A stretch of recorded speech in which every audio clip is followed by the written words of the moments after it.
Right, I got my annual plan component, got my CTA component. I'm going to copy those out in the markup, and then I'm going to give myself a darker background that I can work against. We don't need to do any analysis of the card, it's just a card with an image and an area for the content. So I'm grabbing this image from Figma. I'm going to take off the border radius because I don't want that to interfere with the border radius of the CSS. And then I can export that, and the zip file that downloads I'll open in a browser window and then just grab the page source to get the XML so that I can save that into a separate file. New CSS component, we know the routine by now. You create a CSS file with the name of it, maybe put a class, top level class into that CSS file and import it into the style.css file. For reasons of semantics and accessibility, I'm going to put everything inside the body tag, inside a main tag, wrap that all around the commented out components that I've got there, and then I'm going to put another div inside that with the class of card, again around the commented out components. Then I just need to get an image tag and point it at my downloaded image. Practically the longest part of the whole process is deciding what the alt text is supposed to say.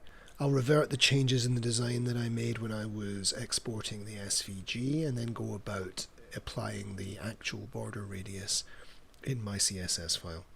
Why isn't it working? Well, because I need to set overflow hidden, of course. I'll take a moment here to just say something that I like about this, the whole approach that I'm taking to this order summary component. I'm sure a lot of people would find it like super tedious and painstaking, and you know what? I find it that way as well. But the thing is, you find this happening where you've got this component now that has no content other than the image, but the corners are rounded. It looks like an illustration. So you can imagine a situation where the content isn't loaded or something has gone wrong. You've got this kind of empty state for the card, but it doesn't look broken. It looks like an illustration that, yes, it might be a little bit incongruous and it might be a bit strange if you were expecting some content and there's none there, but it doesn't look like something's gone wrong with it. So I think that's quite a good sign that the component is working in the right way. I'll just add a kind of a placeholder div in here with a bit of height and background color and width on it so that we can see where the content is going to sit underneath the image. There's a gap under the image by default because it's an inline element by default, and that gap is there to accommodate the descenders of any text that might surround the image. So we just need to go in there and change that to display block. That'll get rid of that.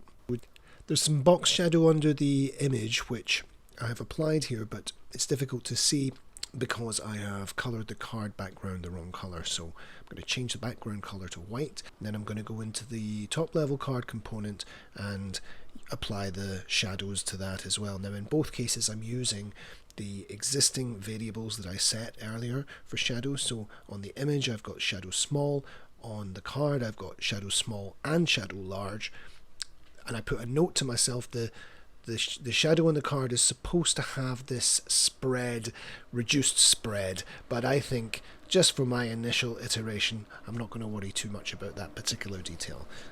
If I reintroduce these elements that I previously worked on by uncommenting them, I can see that things work more or less the way I'd expect them to, and maybe it's time to take a glance at the desktop version and we can see that the image is not the right size, so I need to go and change the image and make it 100% width. In the first part of this series I talked about how this challenge, the order summary component, might be this thing as a whole, but its fundamental essence resides in this weird, hard to define internal layout. And if it wasn't clear at the time what I meant by that, I hope it's more obvious now, because if we look at how much of the value of this thing has been realized just by associating these two subcomponents inside a third one, we can see how much the subcomponents are really dependencies of the larger piece. Until now I haven't actually been making the order summary component at all. I've just been doing preparation in the way that you might prepare your ingredients before you cook a particular meal. So I'll go ahead and do another video after this one to demonstrate the final assembly, but it should be something of a formality at this stage.